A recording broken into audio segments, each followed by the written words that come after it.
Dans cette vidéo, nous allons parler d'un problème qui est très récurrent quand tu débutes. C'est ta machine qui te fait des nœuds, des boucles, des choses pas très glop en dessous de ton ouvrage. Pour cela, il va d'abord falloir que tu vérifies ton enfilage supérieur. Alors oui, je sais, très souvent, quand tu fais des boucles en dessous, tu as tendance à aller voir ce qui se passe avec ta canette, mais elle n'est pas forcément la première responsable de ce bug. La première chose à vérifier si ta machine fait des boucles en dessous, c'est que quand tu as fait ton enfilage, ici, tu sois bien passé dans tes disques de tension. Pour être sûr que tu es bien dans tes disques de tension, il faut que tu t'assures que quand tu en es à cette étape-là de ton enfilage, ton pied de biche soit bien soulevé. Quand ton pied de biche est en l'air, tes disques de tension sont au repos. Donc ton fil se positionnera bien au fond. Si ton pied de biche est baissé, ta machine est en mode travail. Tes disques vont être collés l'un à l'autre. Et là, si tu fais ton enfilage avec les disques collés, ton fil il viendra se mettre dessus, mais pas bien au fond. Autre point à vérifier si ta canette ne fait pas bien sa tension au-dessus, puisqu'il y a plein de boucles en dessous, c'est de vérifier que ta molette de tension est bien.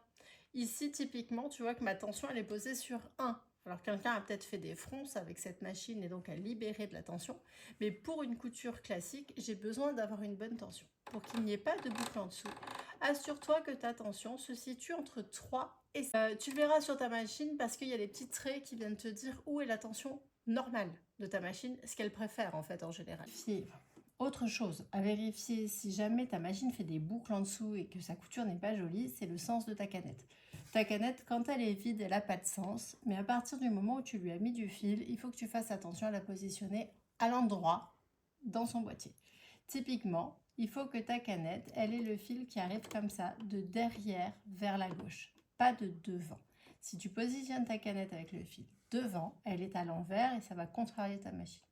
Donc vérifie bien que ton fil arrive de derrière vers la gauche. Typiquement ici, il faudrait aussi couper ce petit bout de fil qui peut la contrarier quand elle travaille, parce que là, il y a deux fils qui sortent de la canette et donc la machine ne sait pas lequel prendre. Dernier point à vérifier, c'est d'aller enlever ta plaque à aiguille et de vérifier en dessous que tout est propre. En effet, si ta machine a accumulé poussière, petits morceaux de fil, que ça s'est agglutiné avec l'huile qui est dans le système, ça peut faire des petits paquets qui viennent déranger ta machine et l'empêcher de faire une tension correcte. Donc tu l'auras compris, si ta machine fait des nœuds, des boucles, des choses pas très sympathiques sur ta couture, refais totalement ton enfilage. Vérifie le nettoyage de ta machine et surtout pense à bien garder tes fils derrière, sous le pied de biche. Quand tu démarres ton travail, ça évitera qu'ils viennent s'emberlificoter au démarrage.